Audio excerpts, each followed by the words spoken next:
السلام عليكم ورحمة الله. مرحبا بكم على قناة شهيوات لبنى أم مهدي. واليوم إن شاء الله جيتكم فيديو جديد اللي غيكون عبارة عن فطائر فردية بحشوة مالحة، كيجيو خفاف رطبين وهائلين، كذلك حشوة اللي هي لذيذة بزاف. نتمنى إن شاء الله أن الوصفة ديال اليوم تعجبكم وتطبقوها. وإلا كانت أول زيارة لكم القناة فمرحبا بكم، غتشرفوني إن شاء الله بانضمامكم. كذلك ما تنساوش تبارطاجيو الوصفة مع الأصدقاء والأحباب في وسائل التواصل الاجتماعي باش تعمل فائدة، ونمروا مع بعض باش نشوفوا المقادير وطريقة التحضير.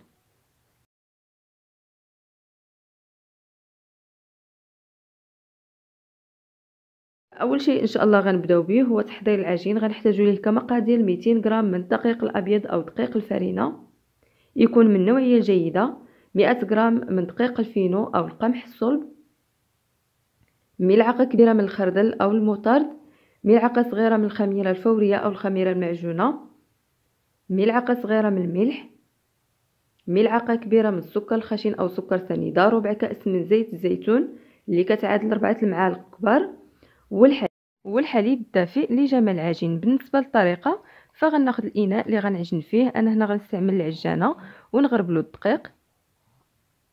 بالنسبه للاخوات اللي بغاو يضاعفوا المقادير فالاهم ان كميه دقيق الفرينه تكون ضعف دقيق الفينو، والكميه راه كتبقى حسب عدد افراد الاسره.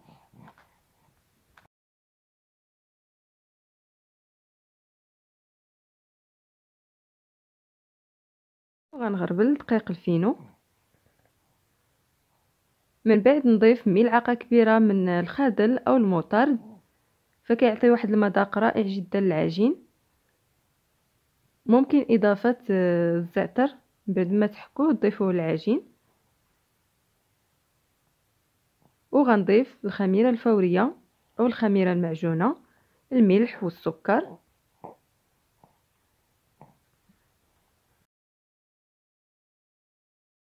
وبالنسبه للخميره كتبقى حسب درجه الحراره، اذا كان الجو بارد فكتضاعفوا الكميه او كتزيدوا كميه اكثر. بما ان الجو معتدل انا ضفت فقط ملعقه صغيره.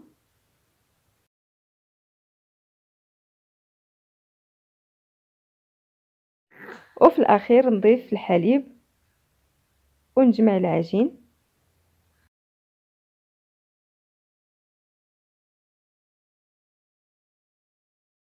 فمن بعد ما يتجمعوا لنا المكونات بالحليب ونحصلوا على عجينه متماسكه، غنضيف ربع كأس من زيت الزيتون اللي كيعادل 4 المعالق كبار، او ممكن تعويضها بزيت المائده. وندلكوا العجين جيدا لمده 5 دقائق حتى نحصلوا على عجينه رطبه وخفيفه وما تكونش كتلصق في اليدين. فكل ما كان العجين خفيف كتكون النتيجه افضل، وكيكونوا هذوك الخبيزات رطبين وهشاش ومسفجين.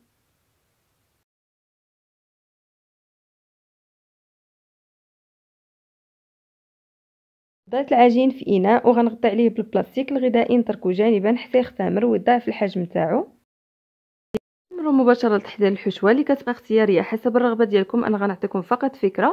خديت مقلاة وضعتها على نار متوسطه، وضعت فيها 2 المعالق كبار من زيت المائده، حبه من البصل مقطعه مربعات صغيره، حبه من الجزر، كذلك الكوسه او القرعه الخضراء اللي حكيتهم في الحكاكه الغليظه، وحبه من الفلفل الحلو اللي غنضيف التوابل: الملح، فلفل اسود، الكمون، الزنجبيل، كذلك الكركم او الخرقوم، القزبور يابس غير شويه، والقليل من الهريسه، كذلك ثوم مجفف ممكن تعويضوه بفص من الثوم. كتحكوه من طبيعه الحال وكتضيفوه للحشوه ونخليها تقلى حتى كتنضج الخضر وكتنشف تماما من الماء.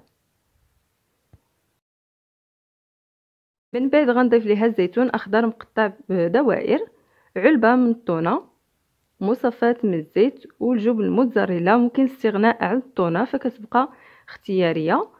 وغنخلط المكونات مع الحشوه.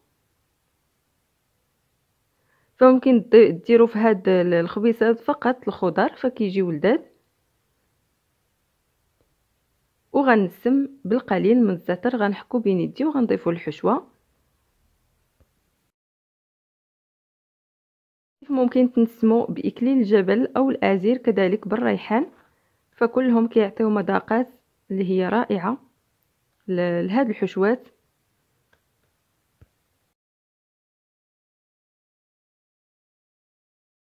بعد ما كيختمر العجين غنزولو البلاستيك الغذائي ونفرغوه من الغازات ونوضعوه مباشرة في سطح العمل.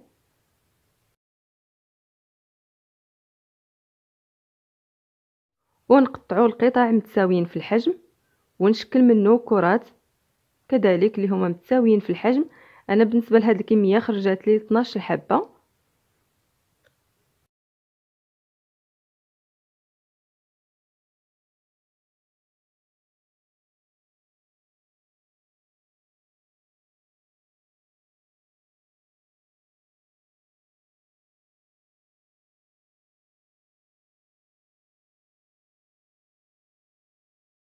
غناخذ كره من العجين وغنبسطها بالمدلك. هنا غنستعين بالمدلك، نبسطوها بشكل دائري.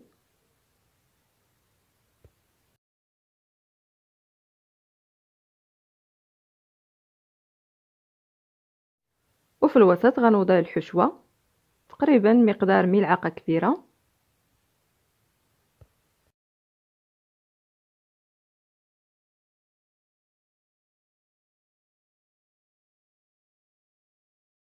وغنحاولوا اننا نجمعوا الجوانب بهذا الشكل، فتماما بحال هذاك الخبز المعمر اللي كنديروا ديال المقلاه، نفس الطريقه.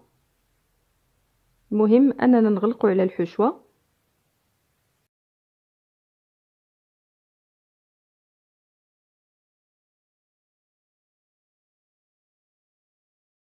وهنا غنغلقوه بهذا الشكل ونشكلوا مره اخرى كره ونبسطوها. فما كتبسطوهاش بزاف، غير شويه، وكنتاكدوا ان الحشوه ما غتخرجش لينا من الاسفل. فانا كنقلبوا بهذا الشكل ونتاكدوا ان هنا ما كايناش شي فتحه. هنا غنغلق شويه كيف ما كتلاحظوا. مباشره غنوضعها في صفيحه اللي كتدخل الفرن، كنفرشوا ليها ورق الزبده او البابي كويسون، ونستمر بنفس الطريقه في ملء قطع او في ملء هذا العجين حتى نكمل كميه الكرات اللي عندي.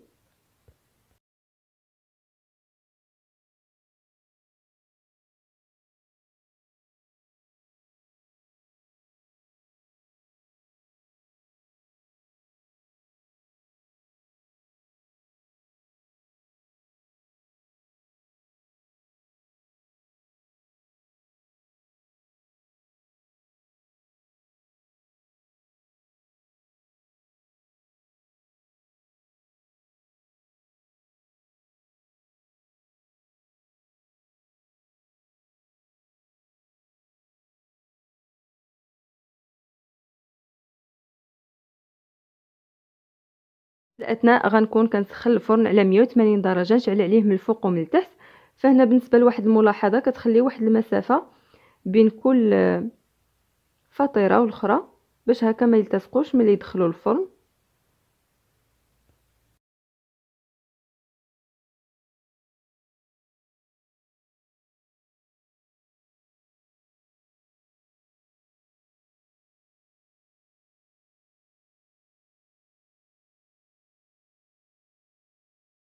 ناخذ اصفر بيضه نخفقها جيدا، غنضيف ليها ملعقه صغيره من صلصه الصوجا، وكيف ممكن انكم تضيفوا فقط الحليب، وندهن بها وجه الفطائر.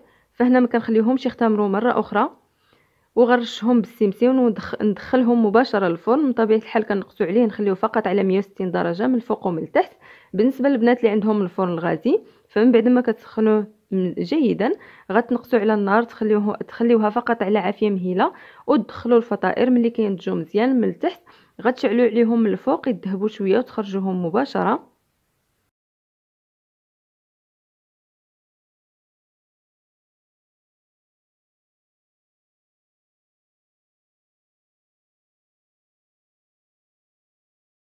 هذا هو الشكل ديالهم النهائي، كيجيو خفاف رطبين وهائلين جدا، عجينه رائعه وحشوه لذيذه. نتمنى ان شاء الله ان الوصفه ديال اليوم تعجبكم وتطبقوها. ما تنساوش دعموني بلي لايك وبتعليقكم، تبارطاجيوها مع الاصدقاء والاحباب في وسائل التواصل الاجتماعي باش تعمل فائده. الا كانت اول زياره لكم للقناه فغتشرفوني بانضمامكم بالضغط على المربع الاحمر لاسفل الفيديو، تفعيل الجرس للتوصل بكل جديد. ما بقى لي الا نقول لكم شكرا جزيلا على المتابعه، والى فيديو قادم باذن الله، والسلام عليكم ورحمه الله.